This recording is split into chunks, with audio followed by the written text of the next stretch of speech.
A company bought one of the most beloved healthy drinks in American history and then lost $1.4 billion in just over 2 years. How do you lose that much money on something people loved? I'll tell you exactly how.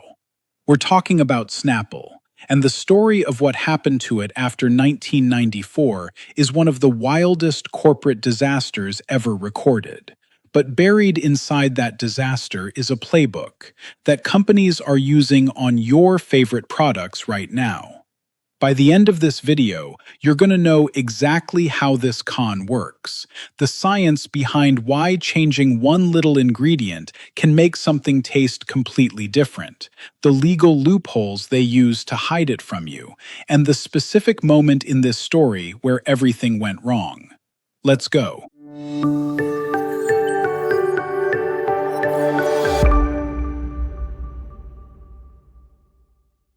Okay, so picture this.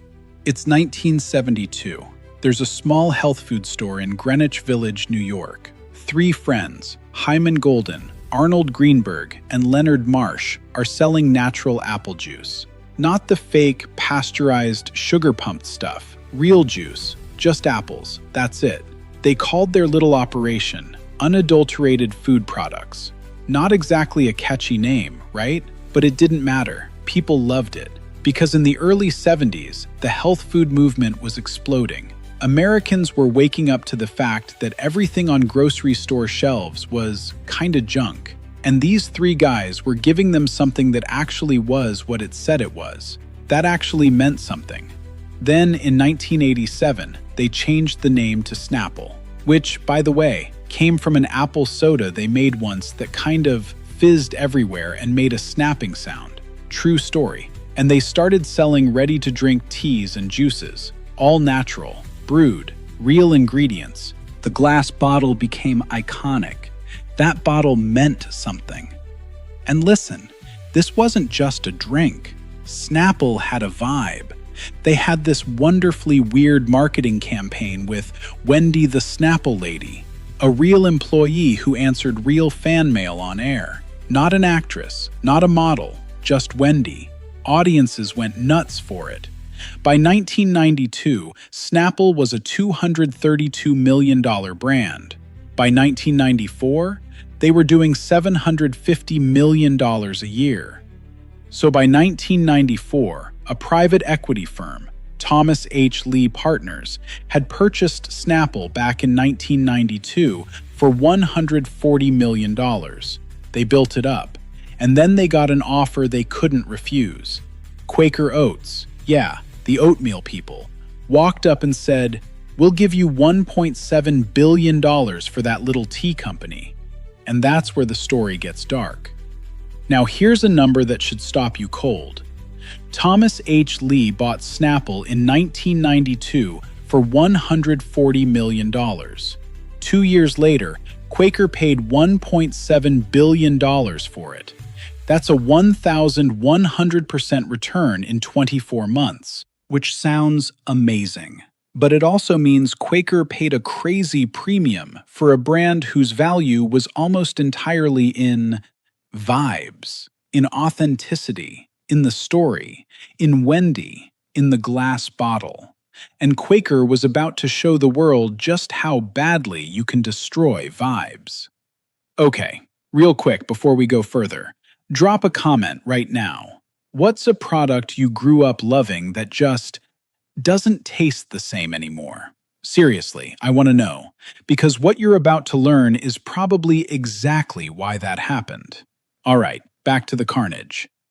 So Quaker Oats closes the deal in December 1994, and immediately, and I mean immediately, they start making changes. First thing they do, they fire Wendy, the Snapple Lady, the woman who was the face of the brand. Gone. They then moved the distribution from small, independent distributors who knew and loved the product into Quaker's existing Gatorade distribution chain. Here's why that was catastrophic. Snapple's distribution network was built on hundreds of regional, independent distributors. people who genuinely hand-sold the product to delis, bodegas, gyms, and small shops. They cared. They were evangelists. Gatorade's network? Built for warehouse stores and big grocery chains. It was like swapping a handcrafted delivery system for a forklift. And here's where the ingredient science gets interesting, because it wasn't just the distribution. Quaker started reformulating. See, Snapple's teas were brewed teas. That takes time, equipment, and real tea leaves. Under Quaker, the pressure to cut costs led to product changes that consumers noticed immediately. The flavor wasn't the same. That specific brewed tea complexity? Gone.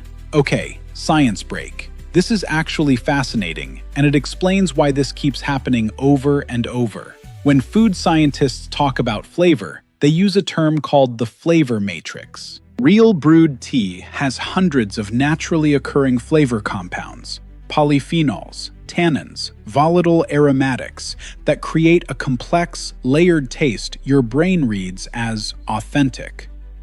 When you replace that with artificial flavoring concentrates, which is what cheaper production does, you're essentially trying to fake out hundreds of flavor compounds with maybe a dozen synthetic ones. Your tongue knows. Your brain knows. You might not be able to say why it tastes different, but something feels off, less real. And that feeling is the beginning of the end for a brand like Snapple. So sales started dropping, fast. Within 1 year of Quaker's ownership, Snapple had lost about $75 million. By 1996, another massive loss. Quaker's CEO William Smithberg, who had championed the deal, was being called out publicly. Analysts nicknamed the Snapple acquisition the deal from hell.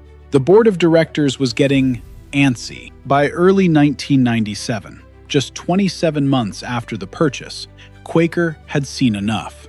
They sold Snapple to a smaller company called Triarc for $300 million. 300. They paid $1.7 billion. The math, a $1.4 billion loss, which works out to approximately $1.6 million lost for every single day Quaker owned Snapple. That's not a business mistake. That's a masterclass in how to destroy something beautiful. And here's the twist in the narrative inversion we started with, because this story has a comeback. Triarc, the company that bought Snapple for $300 million, they did something genius. They brought back Wendy. They went back to independent distributors. They leaned back into the weird, quirky marketing. And by 2000, they sold Snapple to Cadbury Schweppes for $1.4 billion. Same product, just managed with respect for what it actually was. Okay, but here's where this stops being just a business story and becomes your story. Because the exact same playbook Quaker used on Snapple, buy a beloved brand, cut ingredient costs, gut the identity, strip the authenticity, is being used right now on products you buy every week. There's actually a term for it that economists coined recently: skimpflation. Skimpflation is when a company quietly swaps out quality ingredients for cheaper ones, without changing the price, and often without telling you.